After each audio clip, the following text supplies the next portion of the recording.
Muteki et Yokoso. Muteki et Yokoso, bienvenue pour cette nouvelle émission de Muteki. On a commencé avec du gros rock, Kuroyume, au sommet de sa forme. C'était le dernier album en date, puisqu'il y en a un nouveau qui sort au mois de novembre.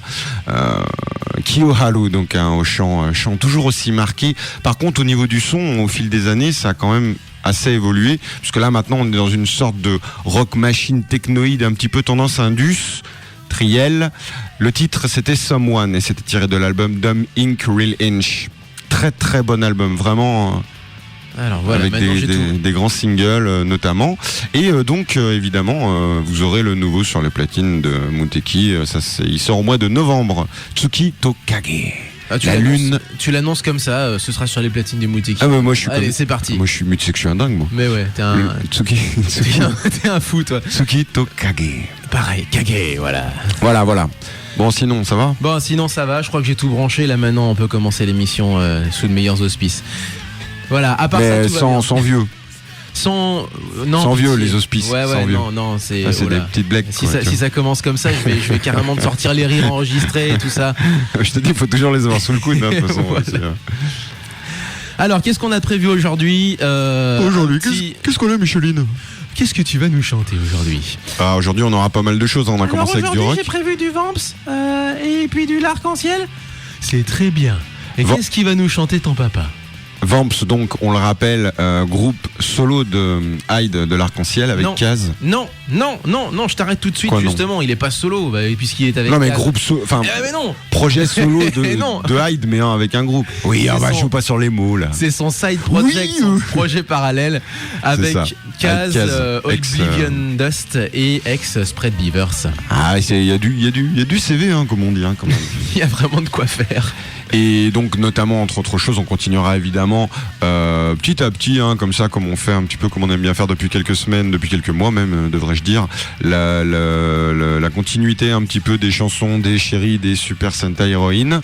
On aura aussi. Ah, c'est pas fini encore. Ah ben non, c'est pas fini. Oh là là, d'accord. Bon, par contre, on va commencer à se rapprocher de la fin là, je vous rassure, pour ceux qui commencent à criser. J'avoue. Et on va commencer tout de suite avec une chanson de Maki Goto, qui, on le rappelle, a arrêté sa carrière il y a quelques années. La pauvre n'a pas été épargnée par la vie.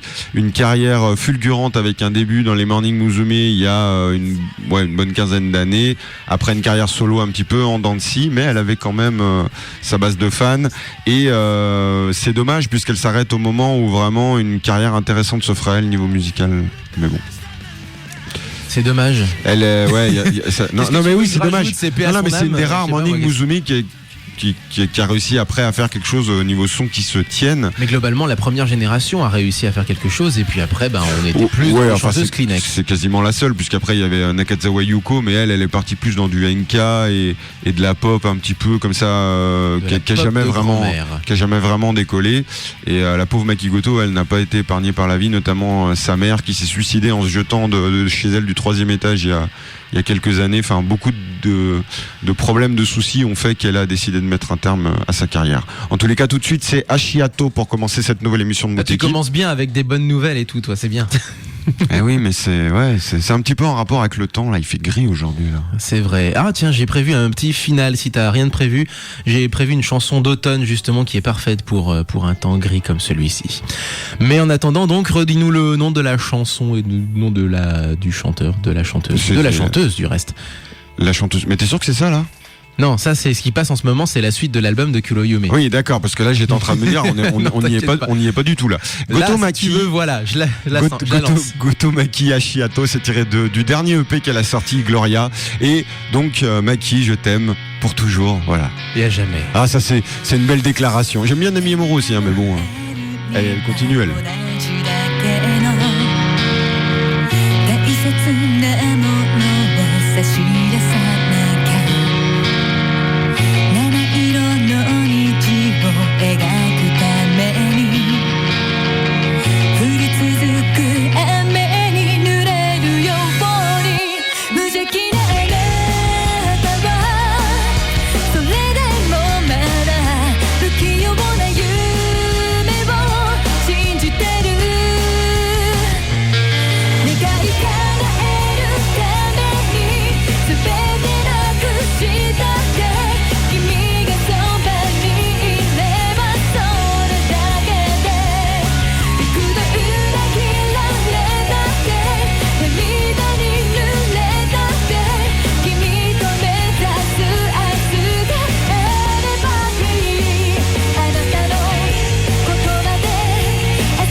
C'est beaucoup moins bien, forcément.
Sacré comic solo.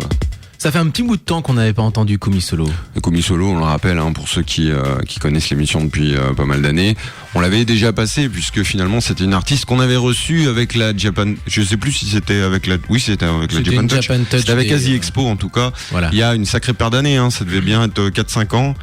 Voire, oui, non, 4-5 ans, c'est ça. J'allais dire voire plus, mais c'est quasiment le tout introduit par un jingle de Bourvil quand même. Moi, j'aimais bien ce jingle de Bourvil. C'est une sorte de réaction un peu, épidermique face à la technique qui marche pas ce matin. Non, mais finalement, ça introduit bien la chanson, quoi. Et souvent, quand on se plante, on se met à imiter Bourvil. Mon vélo. En fait, il veut marcher beaucoup moins bien. Au passage, mon vélo, on m'a volé mon vélo. Il me semble, moi, j'ai fait des recherches sur ça. J'ai pas trouvé justement, on m'a volé mon vélo. Et donc, je suppose que c'est en fait Patrick Sébastien. Non, c'est Patrick Sébastien qui imite Bourvil, il me semble. Parce que mon vélo, on l'a déjà entendu plein de fois, mais pas du tout. C'était pas dans la Grande Vadrouille, ça. Non, justement, je l'ai regardé et voilà, je me suis retapé quelques films de Bourvil pour trouver ces samples-là. Ah putain, et ça c'est du professionnalisme. N'est-ce pas? Qu'est-ce que je peux perdre comme temps juste pour ça? C'est un truc de fou. Juste avant, c'était Gotomaki avec Ashiato. Et avec quoi? En fait, on a commencé un petit peu comme des balles, mais on rappelle donc le numéro de téléphone pour nous joindre 04. Ah oui, voilà, parce qu'on a rien fait là au final. 04 78 39 18 15 pour nous appeler, nous dire des mots d'amour ou des coups de gueule. Simplement faire sonner le téléphone à l'antenne, parce qu'en plus il sonne à l'antenne. Oui. L'ancien téléphone, c'était un téléphone de radio, c'est-à-dire qu'il émettait un petit flash, donc on voyait le téléphone sonner. On l'entendait pas. Maintenant, là, malheureusement, il entend. Donc si vous nous appelez, n'hésitez pas. Vous passerez à l'antenne quoi qu'il arrive, puisque le téléphone va sonner. Avec quoi continue-t-on? Alors, avec Vamps, justement, parce que là aussi, on a commencé comme des balles. On a dit, il y aura du Vamps, il y aura du l'arc-en-ciel. On n'a pas dit pourquoi, justement. Parce que Vamps était en concert mardi soir, c'était à l'Olympia, salle à classe. Qui j'ai dit justement avant parce que c'était la plus classe de France. En tout cas, c'est peut-être un peu galvaudé, mais c'est vrai que c'est l'une des plus légendaires. En tout cas, ça reste une salle absolument mythique, voilà. Notamment avec l'histoire de Bruno Cocatrix, mais aussi il y a un petit détail, tu vois, c'est toujours le nom de l'artiste qui est à chaque fois changé et annoncé en grandes lettres rouges. Et en fait, pour tous les artistes musicaux qui ont la chance de pouvoir passer dans cette salle, ils sont toujours émus et c'est toujours une grande fierté quand tu les écoutes et que c'est leur premier Olympia de voir leur nom sur cette façade de cette salle mythique annoncée en grosses lettres rouges. D'autant qu'avant, il y avait une noblesse à aller à l'Olympia, c'est-à-dire que tu faisais un Olympia, en quelque sorte, ton producteur te lançait dans le grand bain. Tu loupais ton Olympia, c'était fini de ta carrière, tu réussissais, tu étais lancé. C'est ça, et maintenant, effectivement, l'Olympia est aussi entré dans la période moderne. Maintenant, il y a Alizé ou Christophe Maé qui font un Olympia. Je suis désolé, mais ils ont eu des carrières. J'ai rien contre eux. Alizé, c'est un peu en stand-by quand même. Mais ils ont eu des carrières. Mais voilà, ça c'est un petit peu... Du coup, on n'a pas eu de one shot à l'Olympia jusqu'à présent. Sans vouloir être méchant, ça s'est un petit peu démocratisé. Ça s'est déjà ouvert aux Japonais pour commencer. Voilà, c'est ça. Alors ça c'est très bien. C'est pas le premier à l'Olympia. 2005, j'étais quand même allé voir Dire en gré à l'Olympia et je peux vous dire les enfants que c'était un sacré concert. Ça... Et derrière t'as Kumi Solo en fond sonore. Bref. Oui, mais elle est marrante, elle est sympa. Kumi Solo d'ailleurs, il y a une dernière chose qu'il faut dire, c'est le dernier album est vendu en vinyle. Et uniquement en vinyle. Alors évidemment, dessus il y a un QR code qui est imprimé sur lequel vous pouvez accéder à un site qui permet de télécharger gratuitement, puisque vous avez déjà acheté une première fois le disque, qui permet de télécharger l'album en version numérique. Puisqu'on rappelle que le marché du disque va très bien, évidemment. Donc très bien. Les albums ils sortent plus en CD, ils sortent qu'en vinyle et on peut les télécharger en CD. Et Kumi Solo, dont on a déjà passé, nous en tout cas sur le Facebook de l'émission, des extraits des derniers titres qui sont en français. L'album s'appelle La femme japonaise et les titres sont en français et la diction est très bonne. Les textes sont difficiles à écouter pour qui n'a pas de second degré ou de troisième degré ou de 88e degré, mais la diction est... Non mais ils sont très simples à écouter pour qui n'est pas pas français après. Mais Hier, bon, je sais pas si j'arriverai à te le retrouver d'ici la fin de l'émission. Hier, j'ai retrouvé, c'est Sébastien, c'est Squartune Magician qui m'a fait redécouvrir un artiste qui aussi chantait en français alors qu'il était japonais. C'était à l'époque des époux Carpentier, il y a une quarantaine d'années. Juste un bémol avant qu'on enchaîne. Je vous avais promis du Noam en japonais. Alors ça va arriver, mais c'est pas pour cette semaine. Ah, j'avais prévu des c'est trucs pas pour pourris cette toi, semaine. justement. Vous allez attendre encore un petit peu, mais vous allez l'apprécier d'autant plus, n'est-ce pas? Voilà. Non, vous allez surtout préparer vos oreilles. Avec quoi on enchaîne? Donc, Allez, Vamps, Revolution, rien que ça. et La ce sera chanson- suivi d'une très très belle chanson de l'Arc-en-Ciel du premier album, je n'en dis pas plus. La chanson qui, durant le concert d'ailleurs, servait de rappel. Il y a eu 3 chansons du rappel, dont celle-ci qui était chantée de plus en plus fort par les gens et qui reprenait ça sans cesse, et c'est devenu... Ouh là là, c'est Cette rock chanson-là. là, c'est rock. Stomp everybody. Bang, long, stomp everybody. Bang, long, stomp everybody. I cover the lines. Stomp everybody. And jump with me.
Non, je peux pas être sauvé. Envoyez-moi un poste de radio. On est samedi, il y a Muteki. C'est Muteki de 9h à 10h sur Radio Cagneux 102.2 FM. Hey, il y a plus de piles. Aïe.「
Mon Dieu, comme Ah le ouais, là, ça enchaîne non, mais là, directement. mais- Là, oui, oui. Oula. l'arc-en-ciel. Alors là, bon, voilà, on a fait un focus sur Hyde, donc chanteur de l'arc-en-ciel. On a commencé avec son groupe Vamps, qui est son projet, on va dire, plus ou moins actuel. L'arc-en-ciel était Bah, c'est son projet complètement actuel en fait. ayant été mis en pause. Et là, juste à l'instant, c'était quand même un titre de 95, hein, tiré du premier album de l'arc-en-ciel, Tierra. Le titre, c'était Invière. Mon Dieu, comme le temps passe. Tira, d'où est extrait le générique de l'émission Blurry Eyes. C'est d'ailleurs dans cet album qui est contenu Blu-ray, puisque c'était le tout premier, le premier album professionnel en fait de l'arc-en-ciel, suite en fait à la sortie de Blurry Eyes. Alors, on n'a pas fini l'histoire avec Vamps, donc qui était à l'Olympia, dont la chanson de rappel est Revolution que vous avez entendu donc juste à l'instant. Et Vamps, eh ben, figure-toi que je les ai rencontrés. On les a rencontrés puisque je n'étais pas seul, j'étais aussi avec la demoiselle Jelly Killa Killa, si tu te souviens d'elle. Un petit peu. J'aurais du mal à pas m'en T'auras du souvenir, mal, hein. oui, évidemment. Voilà, c'est dur de pas s'en souvenir. Voilà. Et ben, donc, nous avons rencontré Vamps et c'était une rencontre assez, on va dire, cool, calme, sympa, avec Hyde et Kaz en mode tranquille, on va dire. D'accord, Et puis bah, de toute ensuite, façon. complètement à l'opposé de ce qu'ils étaient en concert, complètement survoltés, à bouger de partout.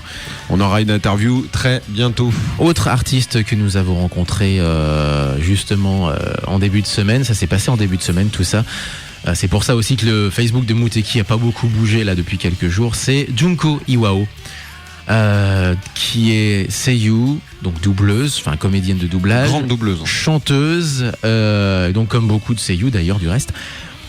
Qui était accompagné de musiciens très haut de gamme, notamment un ancien champion du monde de contrebasse, rien que ça, qui est aussi son producteur, qui fait partie de l'interview d'ailleurs, puisque l'interview s'est faite du côté du dernier bar avant la fin du monde, merci à eux, et qui a fait la voix. Alors qu'est-ce qu'elle a fait? Pour ceux qui s'en souviennent pas, elle a fait beaucoup de second rôle.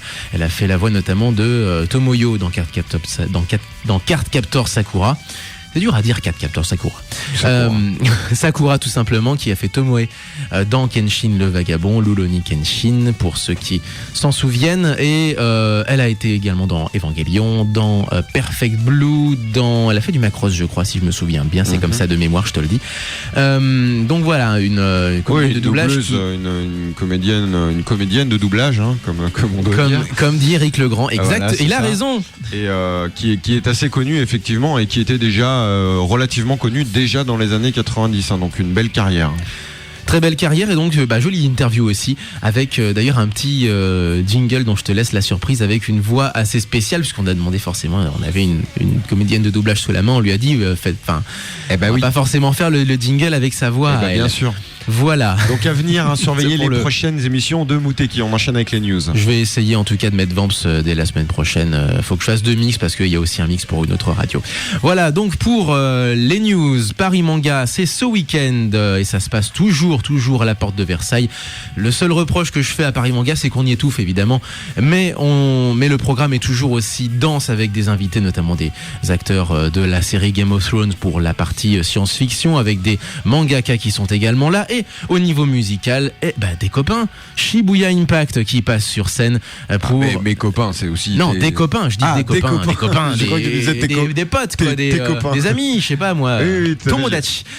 Shibuya Impact, donc, qui viendra présenter évidemment quelques chansons en inédite, parce qu'il y a eu quelques trucs qui ont un petit peu bougé ces derniers temps. On les retrouvera d'ailleurs, Shibuya Impact, ce sera le 22 novembre, je crois que c'est de mémoire comme ça. C'est ça. 22 novembre. Aux abattoirs À Bourgoin-Jallieu. Super salle.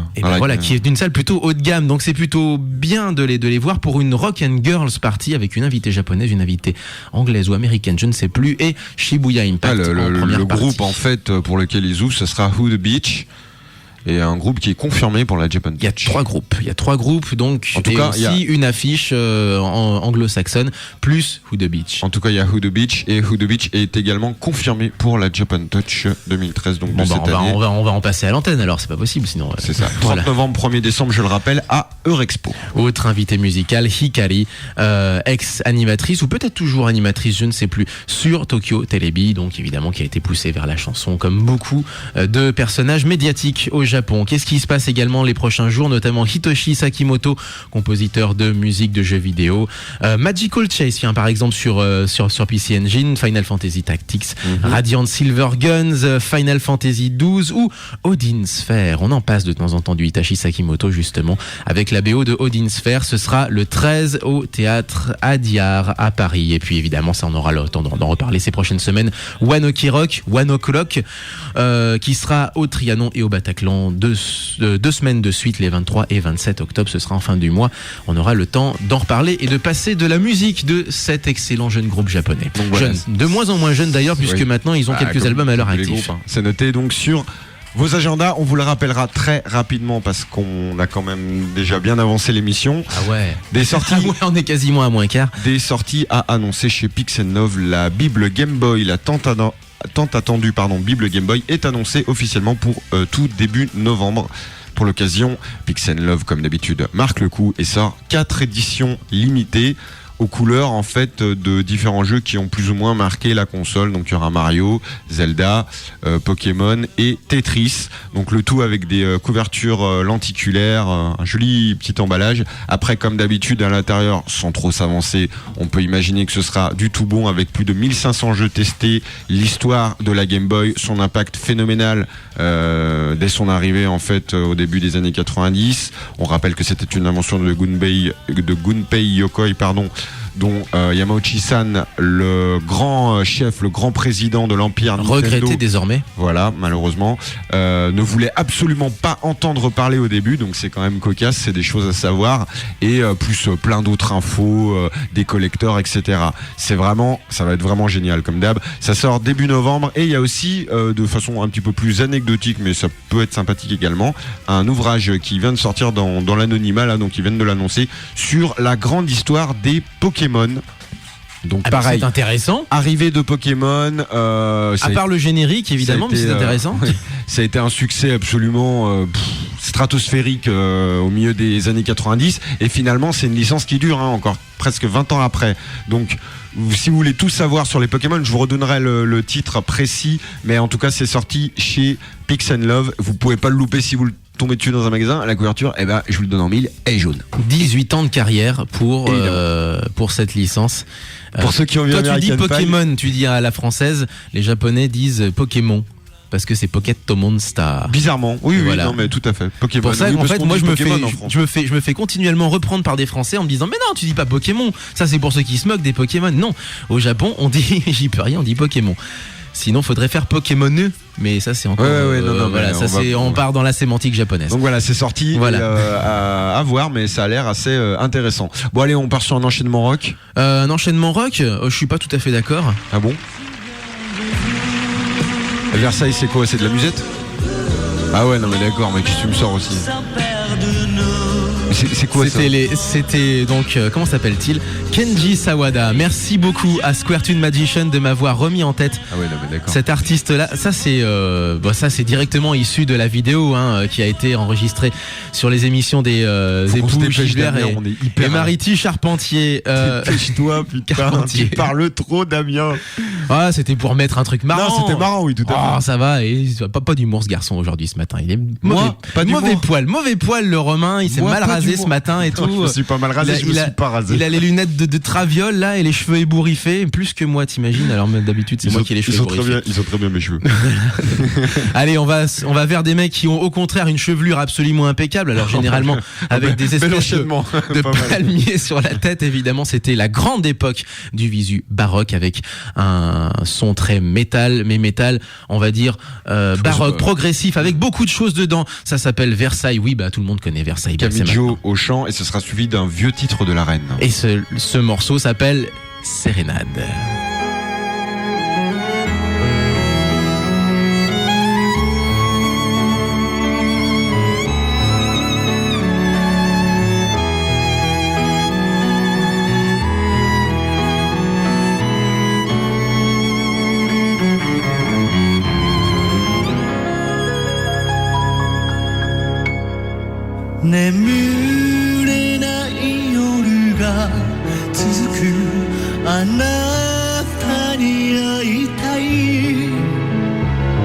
途切れてゆ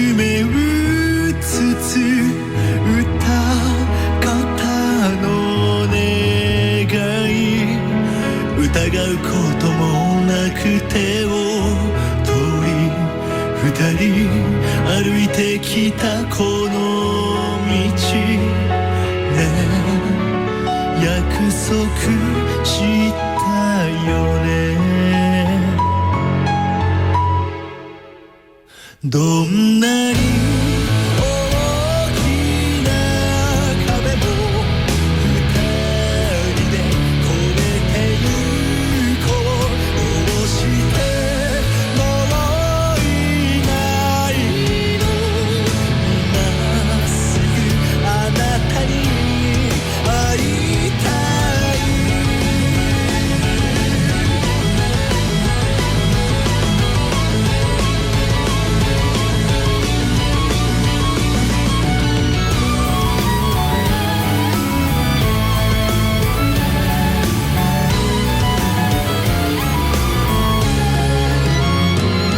閉ざしたままの心すべてが怖くて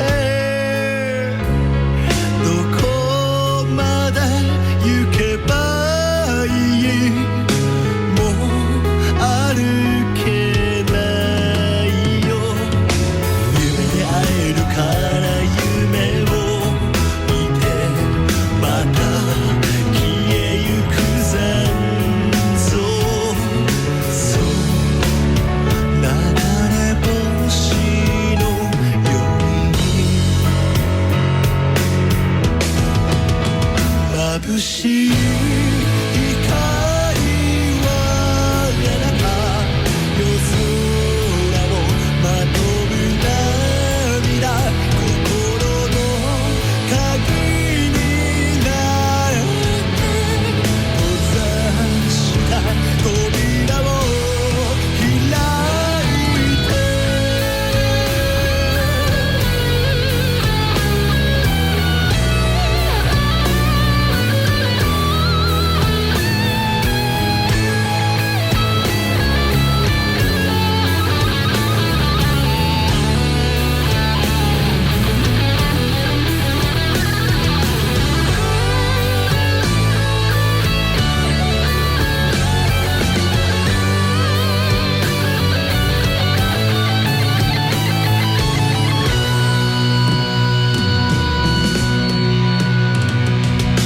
いつかあなたに会えるなら言いたい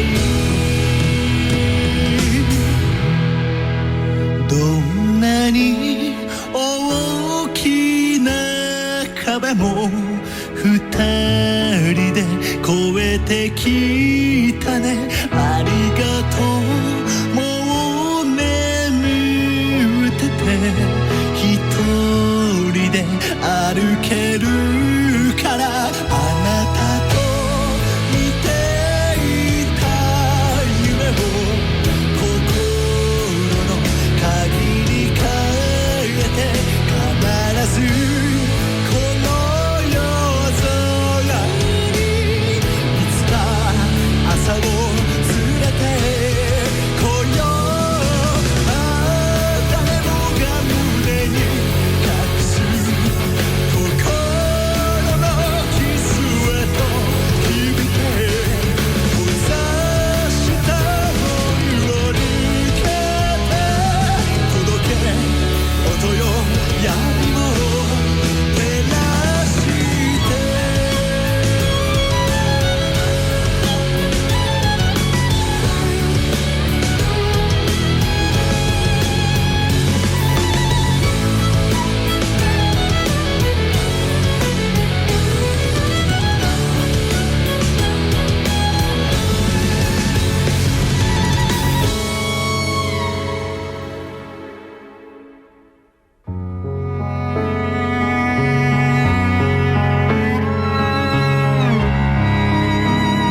Focus Kamijo, donc la reine ex-groupe de Kamijo, qui a quand même marqué son empreinte, hein, mine de rien, hein, dans la deuxième moitié des années 90, surtout la fin d'ailleurs. Un titre de circonstance, un très bon titre, puisqu'il s'appelait Mist Autumn of Feel Sad. Alors, refais-le-moi celui-là. Mist, d'accord. Autumn of Feel Sad. Très bon titre rock, très mélodique, comme savait les faire la reine. Et juste avant, c'était... En leur temps. Et ben en fait, on a remonté le temps, puisque avant c'était C'est ça. le groupe de maintenant. Enfin... Si C'est seulement, on a fait de, pas mal de focus aujourd'hui. Hein, de Kamijo, finalement. oui, Focus Hyde, Focus Kamijo. Voilà, c'est ça. Et là, on va terminer avec... En plus de ça, au Tokyo Crazy Kawaii, il y avait un cosplay de Jasmine Yo, ça dépend comment vous le prononcez, le regretté justement, ex-bassiste, je crois que c'était le bassiste, ou le guitariste, oui, non, oui. Le bassiste de, bel hommage alors. De Versailles, alors voilà. Et bel hommage aussi donc sur scène avec ce cosplay qui était complètement inattendu. Très bien, et donc on va se quitter donc avec nos petites copines, enfin du moins mes petites copines. Tes copines, les Sentai héroïnes. Alors on rappelle, ce ne sont pas les seiyuu, ce sont les actrices qui ont joué les personnages féminins dans plusieurs séries de... Alors uniquement de Sentai, pas simplement de... De Sentai uniquement. Voilà, de Sentai uniquement. On rappelle, ça fait partie du grand monde en quelque sorte du tokusatsu. On a passé l'année 2012 à vous l'expliquer, on va pas repasser dessus. Voilà, c'est ça. Mais en gros, ce sont que les Sentai là. Une sorte de panorama un petit peu des années 80 aux années 2000, en passant par un petit peu tous les styles, les gentilles, les méchantes. Là, en fait, on remonte le temps en fait. Voilà, là on est plutôt dans les méchantes, hein, les dark beauties comme appelle. On a aussi les actrices qui font les méchantes, les charismatiques méchantes, c'est ça. Qui donnent des défis aux héros là. Qui a toujours été d'ailleurs un point essentiel du Sentai, et moi en tout cas quelque chose que j'ai toujours trouvé très intéressant et très important. Pour moi, une bonne série de Sentai, c'est une série avec une belle méchante. Et dont France 5 rendra hommage avec le personnage d'Ecstasy. Absolument. Dans la série qui pour le coup était pas raté. Très... qui est vraiment pour le coup charismatique comme il faut, bien choisi également, oui, bien choisi, c'est ça, c'est le mot, n'est-ce pas? Très bien, absolument. On va se quitter avec les Time Lenja. Donc Time Lenja, essayer de noyer le poisson. J'en profite pour la dédicacer déjà d'une part à Laurent, puisque c'est une série qu'il aime beaucoup, et aussi à son frère, c'est la famille Sartel. On fait nos petites dédicaces. C'est pour mon Mathieu. Hein, dédicace à Sartel. Il se marie là aujourd'hui quand même. Ah bon? D'accord. Il se marie cet après-midi, donc... féliciter, pas encore justement. Ah bah non, on félicitera tout à l'heure. Ah bah oui. Time Lenja avec la chanson Frozen Beauty, et c'est Lila qui chante. Et on se quitte sur cette chanson. Portez-vous bien, vive le son japonais. À la semaine prochaine, Jamatane. 氷のハートを持つレイディー宝石のきらめきだけ